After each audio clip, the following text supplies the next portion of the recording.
खबर यूपी के चंदौली जिले से है, जहां मुगलसराय पुलिस को बड़ी सफलता हाथ लगी है।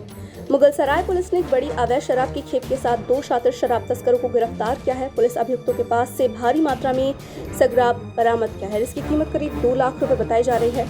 फिलहाल पुलिस अभियुक्तों पर विभिन्न धाराओं में कार्रवाई करने में जुटी हुई है। दरअसल एसपी के निर्देश पर जनपद में लगातार अपराधियों की धरपकड़ के लिए चेकिंग अभियान चलाया जा रहा है।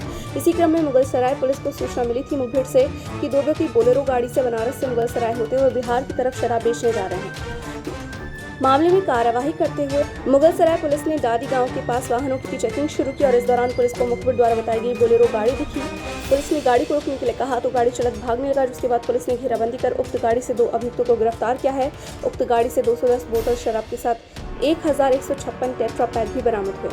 मामले का खुलासा करते हुए पुलिस ने बताया कि पकड़े गए अभियुक्त मोनू और नरेंद्र, जो कि हरियाणा और नेपाल के रहने वाले हैं, ये दोनों शातिर शराब तस्कर हैं जो शराब की खेप लेकर बिहार बेचने की फिराक में थे जब पुलिस ने इन्हें गिरफ्तार कर लिया। देखिए चंदौली से पवन कुमार श्रीवास्तव की रिपोर्ट।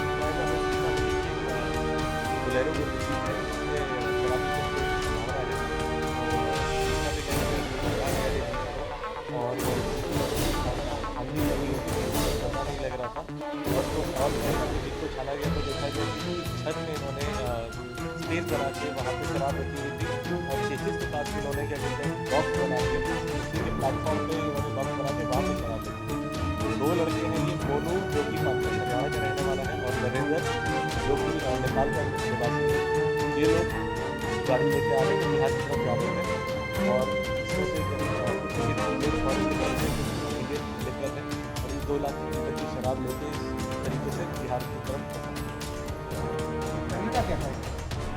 तरीका इन्होंने यही नया तरीका इन्होंने ईजाद किया था। लगातार क्या कहते हैं लगातार रेट की वजह से लोग करे हुए थे, ऐसे क्या कहते हैं ऐसे तरीके से यूज कर रहे थे ताकि चेकिंग करने में भी इनको कुछ खराब नहीं। 2 चैम्बर्स बने हुए थे, एक छत की तरफ जो है उसको स्लॉट करके वो चैम्बर बना रखा था। उसमें ताला वगैरह भी आज कर दिया था सेफ की तरह और इसी प्रकार का प्लेटफॉर्म में इन लोग को पकड़ के जेल भेजा जा रहा है और मुकदमा लिख दिया गया है।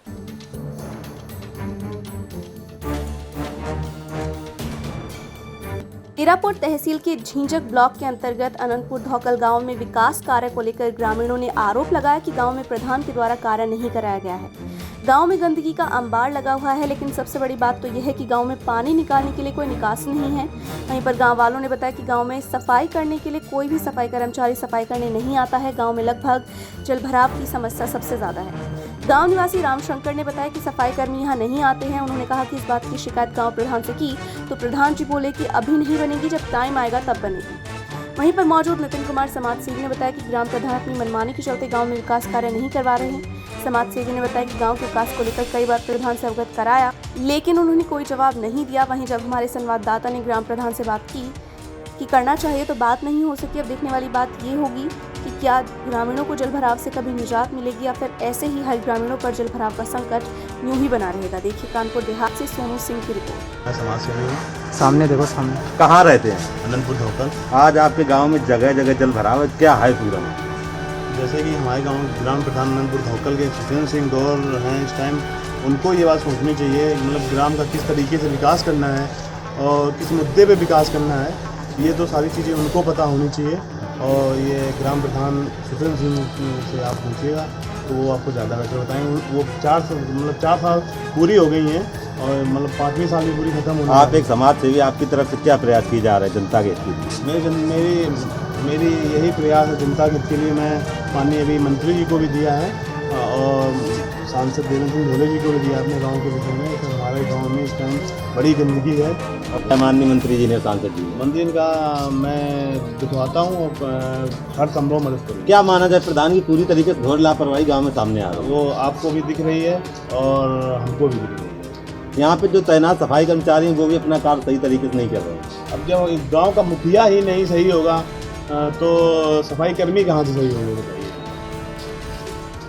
क्या नाम है जनाब? रामशंकर। यहाँ पे जो गंदगी फैली है, नाली का निकास नहीं है, क्या सफाई कर्मी आता है? नहीं आता। कितने दिनों से नहीं आया है? ये हमने ओके कब देखो नहीं है जब तक। क्या नाम है सफाई कर्मी का? अब जो नहीं बता सकते क्या नाम, जब आओ नहीं कब बोल चाल भाई नहीं मुलाकात भाई नहीं तो आपने इसकी शिकायत कहीं? ये जो गांव में जगह जगह जल भरा हुआ ये कब से है? ये अभी बरसात से चालू हुआ है तो भरू है। इसको लेकर आपने ग्राम प्रधान से कभी शिकायत की है? कई दाएँ करी है। क्या बोले हैं? कहा तो अभी नहीं बनेगी, जब इसका टाइम आएगा तब बनेगी। जगह जगह नालियां जाम है, सफाई कर्मी नहीं आता है क्या? नहीं आता है। कौन है सफाई कर्मी का नाम पता है? नहीं, नाम नहीं मालूम। आते ही- जब आता ही नहीं है। कब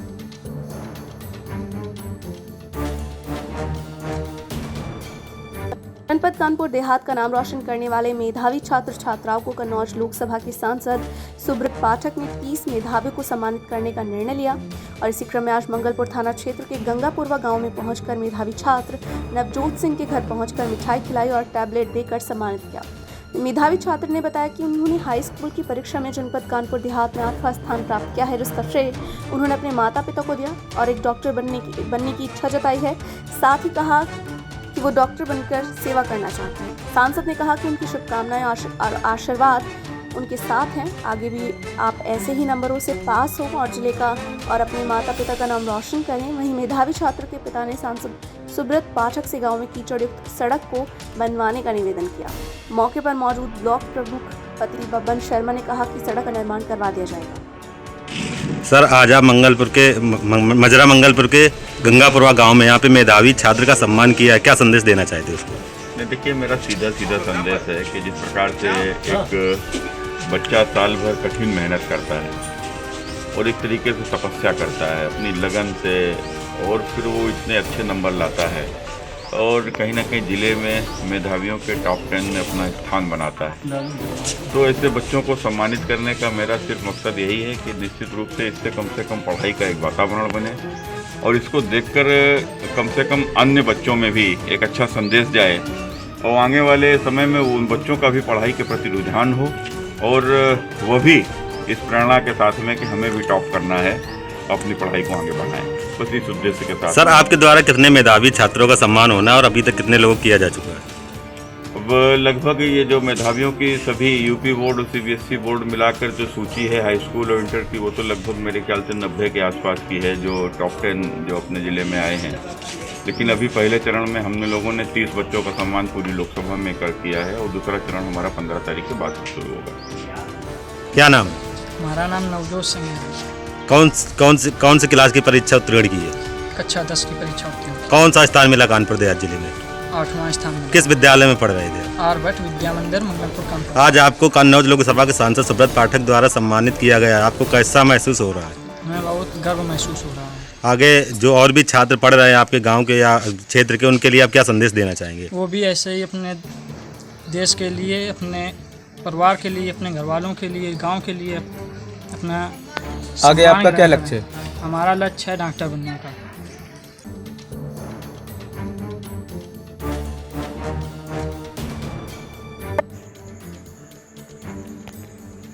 वहीं पर पुलिस अधीक्षक दिनेश सिंह ने बताया कि बहुत से लोगों को मैंने देखा कि बिना मास्क के चल रहे थे, जो कि इस समय कोरोना के प्रोटोकॉल का वायलेंस है।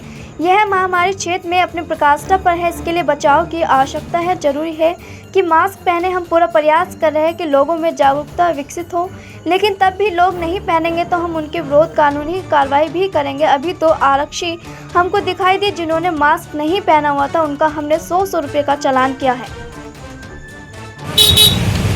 बहुत से लोगों को मैंने देखा बिना मास्क के चल रहे थे, जो कि इस समय कोरोना के प्रोटोकॉल का वायलेशन। यह महामारी इस समय अपनी पराकाष्ठा पर है और इसके बचाव के लिए जरूरी है कि लोग मास्क पहने। हम पूरा प्रयास कर रहे हैं लोगों में जागरूकता विकसित हो और अगर तब भी लोग नहीं पहनेंगे तो उनके विरुद्ध हम कानूनी कार्रवाई भी करेंगे। अभी मुझे 2 आरक्षी दिखाई दिए जिन्होंने मास्क नहीं पहना, उनको भी हमने 100 रुपये का चालान किया।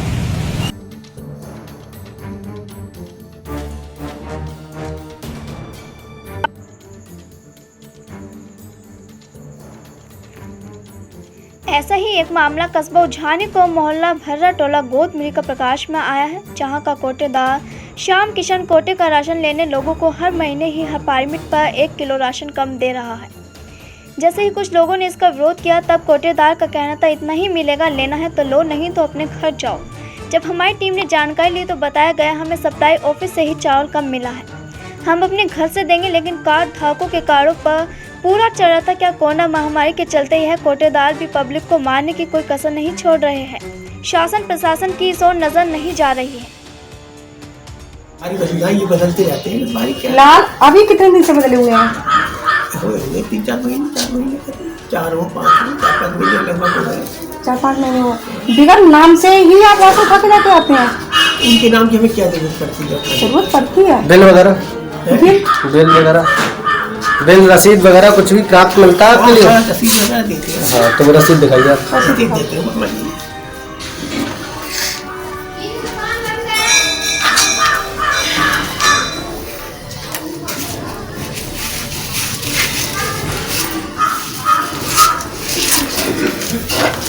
क्या मिनट आप? 7 मुँह से बोलो। मिलता कितना आपके लिए? 5 बच्चे हैं, ये बीवी हम।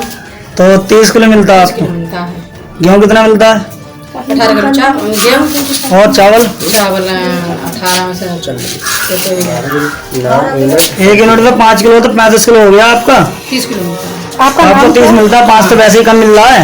आपका नाम क्या है? सत्यवती। राशन कार्ड पे साथ ही में अपने बच्चे बता दिए हैं। हाँ 5 बच्चे हैं, अभी हम हैं। अच्छा 5 ये कौन सा मोहल्ला लगता है? ये मोहल्ला कौन सा है? गौतमपुरी है। 7 में काट है, 7 यूनिट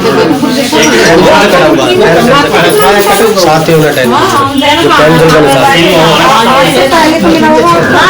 सब जांच हो जाएगी। और किसी को कम पैसा मिलता है?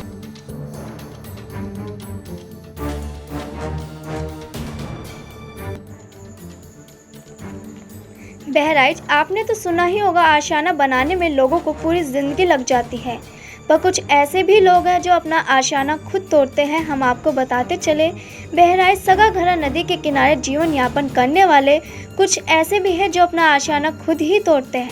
जी हाँ, आज बहराइच में कांग्रेस पार्टी के जिला अध्यक्ष JP मिश्रा के नेतृत्व में सिटी मजिस्ट्रेट को ज्ञापन देते हुए कटान पीड़ितों को हर संभव मदद के लिए उत्तर प्रदेश की सरकार से आग्रह किया है। उन्होंने साथ में यह भी कहा, अजय कुमार लल्लू जी ने कुछ दिन पहले ही घाघरा नदी के किनारे बसे कुछ गांव का दौरा किया था, जिसमें गांव के रहने वाले काफ़ी लोगों का मकान खींच घाघरा नदी की गोद में समा गया। ऐसे में उन्होंने सरकार से आग्रह करते हुए कहा कि कटान पीड़ितों की हर संभव मदद की जाए।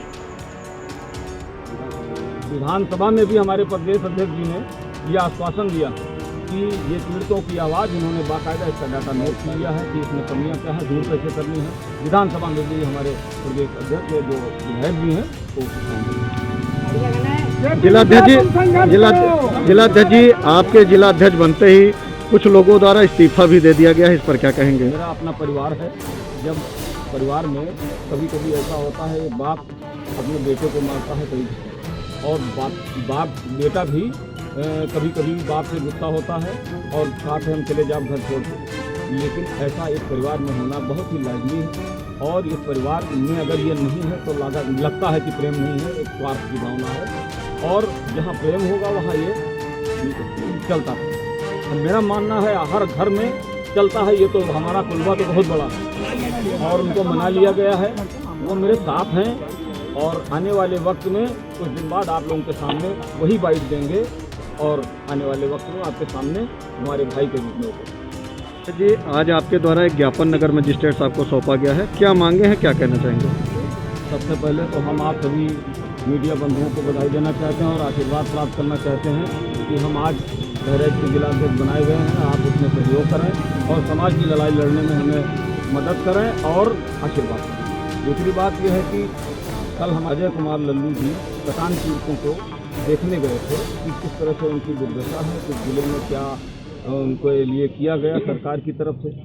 उसको देखने के बाद लगा कि कम से कम 100-200 हर जगह, कई 3-4 जगह गए, वो सिकरी की तरफ गए और एक 1100 रेती गए। तो वो तमाम जगह जब गए तो देखा 100-200 गाँव उसमें सब कटान में बह गए। ऐसी स्थिति में हमको आदेश दिया गया और मैंने वहाँ महसूस किया कि आज एक ज्ञापन देना चाहिए। वो बिल्कुल रास्ते पर हैं, सड़क पर आ गए हैं। उनके घर, लोग अपने अपने घर को मेहनत से बनाया उन्होंने, आज वो तोड़ रहे हैं किनारे पे कटान की वजह से।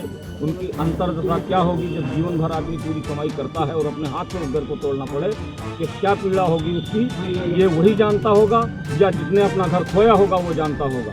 तो निश्चित उस पीड़ा को देख करके ये पीड़ा हम अपने आप से कह रहे हैं, इस मांग को लेकर के हम सड़कों पर उतरेंगे। प्रशासन इसकी जिम्मेदारी उठावे नहीं, हम लोग मजबूर होंगे, उनके लिए बाध्य होंगे, उनकी लड़ाई लड़ेंगे।